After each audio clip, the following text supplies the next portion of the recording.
भारताच्या अमृतकाळात सामान्य माणसाची जीवनशैली सुखी आणि संपन्न करण्यासाठी केंद्रीय वस्तू आणि सेवा करांच्या दराची पुनर्रचना व अधिक सुसूत्रीकरण करण्याचा पंतप्रधान नरेंद्र मोदी यांनी 79व्या स्वातंत्र्यदिनी लाल किल्ल्यावरून जाहीर केलेला संकल्प आता प्रत्यक्षात आला असून जीएसटीच्या नव्या कररचनेमुळे देशाच्या अर्थव्यवस्थेबरोबरच जनतेच्या जीवनशैलीला देखील नवी चालना मिळेल असा विश्वास भारतीय जनता पार्टीच्या शहराध्यक्षा रोहिणी तडवळकर यांनी पत्रकार परिषदेत व्यक्त केला।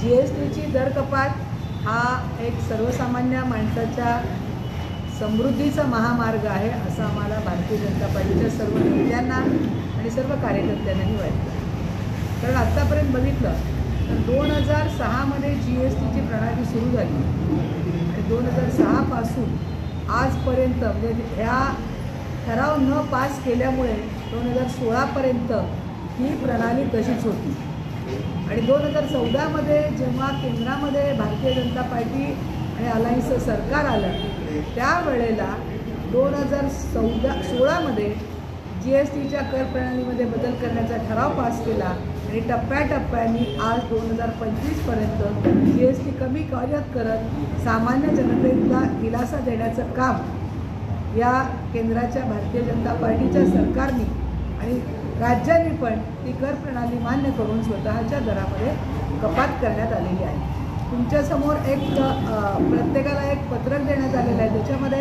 प्रत्येक जीवनावश्यक गोष्टींचे भाव कशा प्रकारे कमी झालेले आहेत, म्हणजे ज्या गोष्टी माणसाच्या सर्वसामान्य जीवनाला लागू होतात। उदाहरणच द्यायचं झालं तर छोट्या मुलांच्या सायकलीपासून ते आपण दररोज वापरतो त्या सगळ्या गोष्टी म्हणजे टी व्ही असेल, त्यानंतर तुमच्या ह्याच्या गोष्टी असतील म्हणजे खाद्यपदार्थ असतील, दुग्धजन्य पदार्थ असतील, त्याचबरोबर विविध प्रकारचे जे म्हणजे टूथपेस्ट असेल, आपण दररोज वापरतो केसाचं तेल, साबण, या दैनंदिन जीवनावरती ज्या गोष्टी लागतात त्या गोष्टीचा जो जीएसटी आहे तो 18% डायरेक्ट 5%वरती आलेला आहे।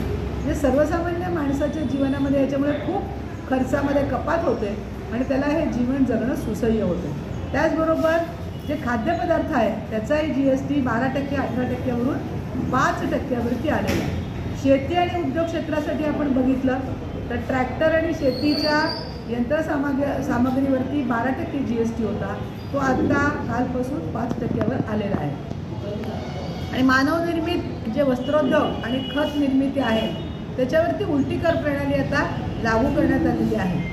नवीन ऊर्जा उपकरणावर जीएसटी 12%वरून 5%वरती आणलेला आहे आणि सर्वात जे आहेत ते गृहउपयोगी वस्तू आणि वाहन क्षेत्र जे आहे त्याच्यामध्ये टी व्ही असेल, मोटार कार, लहान मोटार असतील जे सर्वसामान्य माणसं वापरतात, सिमेंट असेल जे दैनंदिन वापरासाठी उपयुक्त आहे ते सिमेंट 28%वरून 18%पर्यंत, रुग्णवाहिका, बस, ट्रक, 3 चाकी वाहनं यावरचं जीएसटी सरसकट 10%नी कमी करण्यात आलेलं आहे। त्याचबरोबर आपल्याला प्रवासासाठी परगावी जावं लागतं, त्यासाठी कधीकधी हॉटेलमध्ये निवास करावा लागतो, त्या हॉटेलमध्ये सुद्धा मोठ्या प्रमाणामध्ये जीएसटीमुळं भाड्या आणि दरवाढ झालेली होती, ते आता कमी करून 5%वरती फक्त आणलेली आहे। म्हणजे सर्वसामान्य माणसाला, व्यापाऱ्याला आणि जे प्रवासी असतात, जे भाविक आहेत, भक्त आहेत, त्यांना ज्या वेळेला तिथे राहण्याची सुविधा करावी पाहिजे असते त्यावेळेला त्यांना 5% जीएसटी फक्त आहे, जो 18%वरून 5%वरती आलेला आहे। त्याचबरोबर जो दैनंदिन म्हणजे आपण बघतो व्यायामशाळा असेल, सलून्स असतील, याचासुद्धा, त्याचबरोबर योगा सेंटर हे जे चालवले जातात, निःशुल्क काही चालवले जातात पण काही पैसे घेऊन चालवले जातात, अशा सेंटरवरती सुद्धा 5% जीएसटी आकारण्यात आलेला आहे।